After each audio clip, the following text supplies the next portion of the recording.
சாண்டில்யனின் ராஜதிலகம். அத்தியாயம் 65. தந்தையும் மகளும்.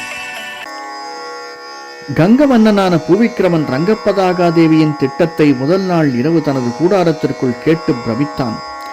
மறுநாள் காலை பல்லவ இளவல் அதே திட்டத்தை விளிந்தை சமவெளியில் கண்டு பிரமித்தான். இருவர் பிரமிப்புக்கும் காரணம் இருந்தது. கங்கர் பல்லவர் போர் சம்பந்தமாக இருவரும் தம் தம் உள்ளங்களில் தயாரித்திருந்த திட்டங்கள் ரங்கப்பதாகாதேவியின் திட்டத்தால் அடியோடு மாறுபட்டு தவிடு பொடியாகிவிட்டதை உணர்ந்ததால் இருவரும் மேற்கொண்டு செய்வது அறியாமல் திகைத்தார்கள். என்றாலும் கங்க மன்னன் மட்டும் முதல் நாள் இரவிலேயே துரிதமான நடவடிக்கை எடுக்க வேண்டிய நிலைமை ஏற்பட்டது. முதல் நாள் இரவு கூடாரத்துக்குள் தனது மகளுடன் சென்று அவள் கொடுத்த ஓலையை பந்தத்தின் வெளிச்சத்தில் பிரித்து பார்த்து படித்த பூவிக்கிரமன் பிரமிப்பும் வியப்பும் அடைந்து அந்த ஓலைக்கு காரணத்தை அறியாமல் பல கேள்விகளை தன் பெண்ணில் கேட்க துடித்தான். ஆனாலும் முன் அத்தியாயத்தில் சொன்ன இரு கேள்விகளையே கேட்டான். ஸ்ரீ ராமபுண்ணிய வல்லபரும் விக்கிரமாதித்த மன்னரும் நேர்மாறான ஓலைகளை அனுப்ப காரணம் என்ன? தவிர இந்த அரசியல் விவகாரத்தில் தனது மகள் சம்பந்தப்பட்ட காரணம் என்ன? இந்த இரண்டு கேள்விகளும் அவன் மனதில் திரும்ப திரும்ப எழுந்து உழன்றன. அவன் மனதில் ஓடிய எண்ணங்களை புரிந்து கொண்ட ரங்கப்பதாகாதேவி மெல்ல புன்முறுவல் செய்து, ஏனப்பா, ஏன் அப்படி என்னை வெறித்து பார்க்கிறீர்கள்? உங்கள் எண்ணங்கள் எனக்கு நன்றாக புரிகின்றன. அவற்றுக்கு நான் தகுந்த பதில் கூற முடியும் என்று இன்பமான குரலில் தந்தையை நோக்கி கூறவும் செய்தாள். மிக உயரத்துடன் கம்பீரத்துடன் போர் கவசத்தை கழற்றாததால் எப்பொழுதும் பல்லவருடன் போருக்கு தயாராயிருந்த முறையில் பந்தத்தின் வெளிச்சத்தில் கூரிய கண்கள் பளபளக்க நின்ற கங்க நாட்டு வெந்தன், என்ன எண்ணங்களை புரிந்து கொண்டாய் பெண்ணே?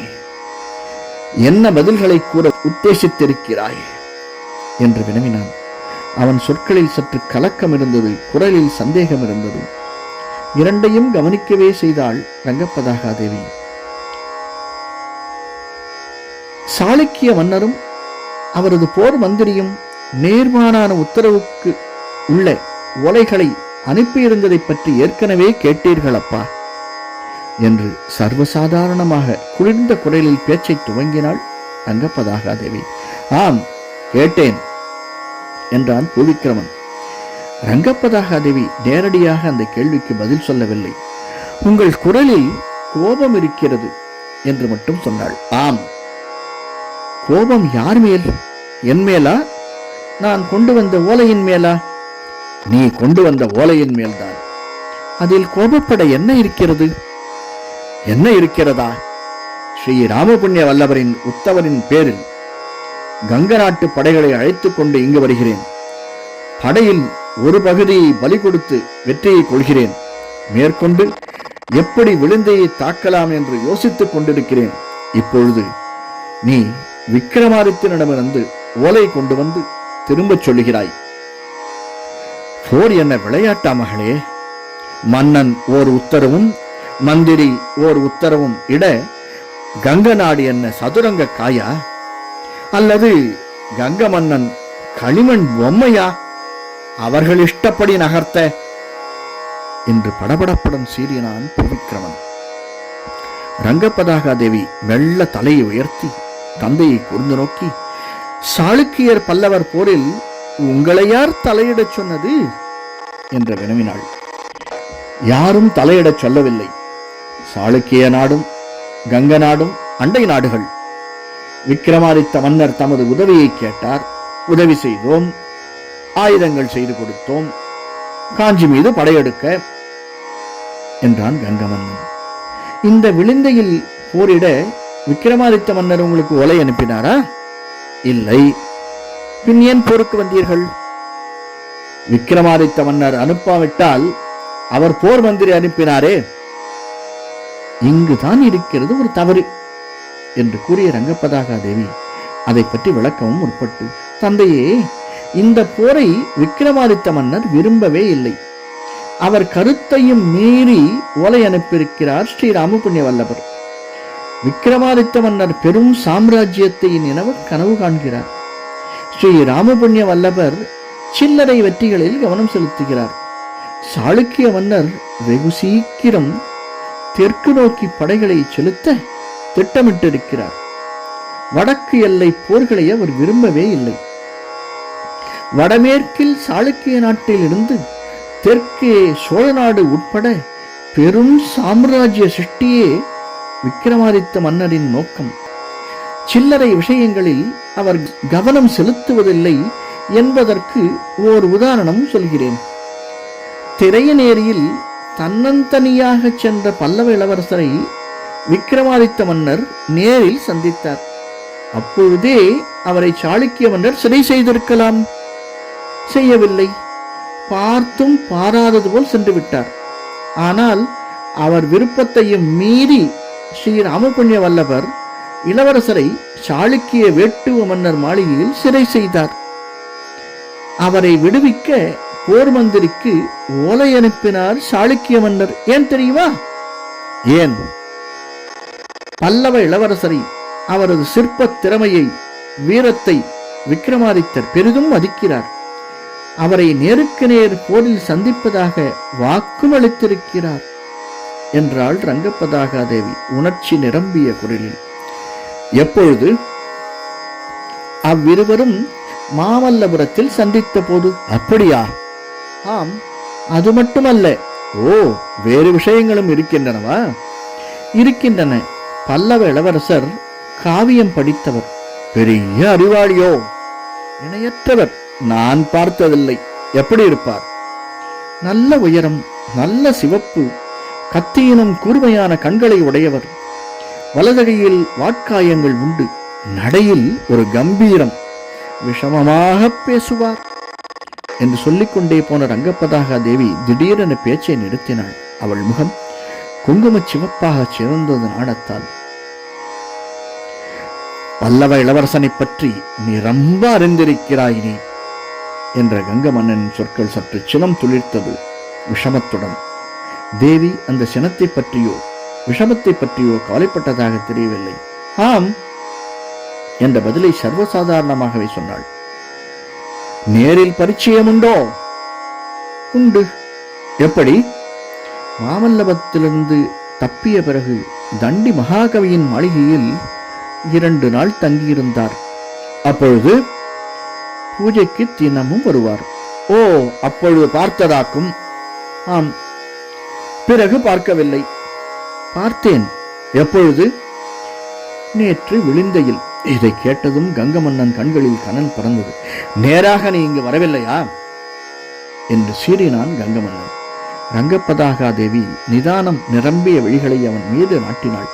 நேற்று நான் வந்தபோது விழுந்தை போர் முடிந்து நகரத்திற்குள் பல்லவர் படை தாறுமாறாக வந்து கொண்டிருந்தது. குறுக்கே ரதத்தை செலுத்த முடியவில்லை. அங்கிருந்த பல்லவர் மாளிகையில் என்னுடன் வந்த சாளுக்கிய வீரர்களுடன் தங்கினேன். சிறிது நேரத்திற்கெல்லாம் மரண காயத்துடன் பல்லவ மன்னர் அந்த மாளிகைக்கு கொண்டு வரப்பட்டார். அவரை ஓர் அறையில் கிடத்தி சிகிச்சையும் செய்தேன் என்று சொல்லிக் கொண்டு போன மகளை இடைமறித்த கங்கமன்னன், என்ன, பல்லவனுக்கு சிகிச்சையும் செய்தாயா என்று வினவினான். ஆம். பல்லவனிடம் என்ன அக்கறை உனக்கு? உங்களுக்குள்ள அக்கறைதான். எனக்குள்ள அக்கறையா? ஆம். உங்கள் பெருந்தன்மையை பற்றி பல்லவ வீரர்கள் பேசிக் கொள்ளுகிறார்கள். நீங்கள் இஷ்டப்பட்டிருந்தால் பல்லவ மன்னனை கொன்றிருக்கலாமாம். அவரை தொடக்கூடாது என்று உங்கள் வீரர்களை அடக்கிவிட்டீர்களாம். தோல்வி அடைந்த பல்லவர் படையை தொடரவும் நீங்கள் உங்கள் படைகளை அனுமதிக்கவில்லையாம். ஏன் என்று கேட்டாள் ரங்கப்பதாகா தேவி. 2 காரணம். ஒன்று யுத்த தர்மம், இன்னொன்று ஸ்ரீ ராமபுண்ணிய வல்லவரின் உத்தரவு. பல்லவ மன்னனை கொல்லக்கூடாது என்று திட்டமாக எழுதியிருந்தார் போர் மந்திரி. அந்த தர்மம் எனக்கு இல்லையாப்பா. எந்த தர்மம்? மனித தர்மம். பல்லவ மன்னர் மரணகாயத்துடன் வருகிறார். மருத்துவர் யாரும் கிடையாது. எனக்கும் மருத்துவம் தெரியும். அந்த நிலையில் நீங்களாயிருந்தால் என்ன செய்திருப்பீர்கள்? மகளே, பல்லவ மன்னனுக்கு நீ உதவி புரிந்ததில் தவறு ஏதுமில்லை. ஆனால் இன்று காலையிலேயே நீ இங்கு வந்திருக்கலாம். மாலையில் உன்னை வரவிட்டவர்கள் காலையில் வரவிடாதிருக்க மாட்டார்கள். தவிர பெண்களை சிறை செய்வது பல்லவர்களின் வரலாற்றில் கிடையாதே. ஆகையால் இத்தனை நேரம் கழித்து நீ வருவானேன்? ரங்கப்பதாகா தேவி நிலை மிகவும் சங்கடத்துக்கு உள்ளாகியது. காலையிலே வந்திருப்பேன். ஆனால் பல்லவர் மாளிகைக்கு திடீரென ஸ்ரீ ராமபுண்ணிய வல்லவர் வந்துவிட்டார் என்று கூறினாள். கங்கமன்னன் அதிர்ச்சியுற்ற கண்களால் அவளை உற்று நோக்கினான். என்ன, ஸ்ரீ ராமபுண்ணிய வல்லவர் விழுந்தைக்கு வந்து விட்டாரா என்ற அவன் கேள்வியிலும் அதிர்ச்சி இருந்தது. அவரை பல்லவர்கள் சிறை செய்து விட்டார்களா? இல்லை என்றாள் தேவி. பூவிக்கிரமனுக்கு அந்த பதில் அதிக அதிர்ச்சியை மட்டுமின்றி வியப்பையும் அளித்தது. இதில் வியப்புக்கோ அதிர்ச்சிக்கோ இடமில்லை தந்தையே. பாரத நாட்டின் பண்பாடு இதில் பிரதிபலிக்கிறது. ஸ்ரீ ராமபுண்ணிய வல்லவரை பல்லவ மன்னரும் பல்லவ இளவலும் பெரிதும் மதிக்கிறார்கள். அவரை சிறை செய்ய இருவரும் சம்மதிக்க மாட்டார்கள் என்றாள் தேவி. பல்லவ இளவரசன் இப்பொழுது எங்கே இருக்கிறான் என்று வினவினான் சந்தேகம் ஒழிக்க. விளிந்தையில்தான் என்றாள் தேவி தனது உள்ளத்தில் எழுந்த அச்சத்தை வெளிக்காட்டிக் கொள்ளாமல். எப்பொழுது வந்தான் அங்கே? நேற்று இரவு. நீ தங்கிய அதே மாளிகையில் அவனும் தங்கியிருக்கிறான். ஆம். ரங்கப்பதாகா தேவியின் குரல் மிக மிக மெதுவாக ஒலித்தது. தந்தையின் உள்ளத்தில் ஓடிய எண்ணங்களை புரிந்து கொண்டதால் அவள் கண்கள் நிலத்தில் நிலைத்தன. எட்ட நின்ற கங்கன் மகன் சங்கடத்தால் பல வினாடிகள் கூடாரத்தில் அங்குமிங்கும் உலவினான். பிறகு திடீரென்று நின்று, நீ இங்கு வர இத்தனை நேரம் பிடித்ததற்கு காரணம் தெரிகிறது என்று இடியன சொற்களை உதிர்க்கவும் செய்தான். தன் சொற்களால் ரங்கப்பதாகா தேவி நிலை குலைந்து போவாள் என்று பூவிக்கிரமன் நினைத்திருந்ததால் அவன் ஏமாந்தே போனான்.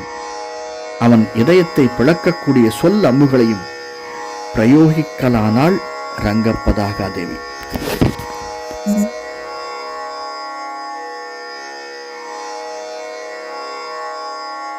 நன்றி. இந்த காணொலி பிடிச்சிருந்தேன்னா லைக் பண்ணுங்க, சப்ஸ்கிரைப் பண்ணலாம் சப்ஸ்கிரைப் பண்ணுங்க, ஷேர் பண்ணுங்க. வணக்கம்.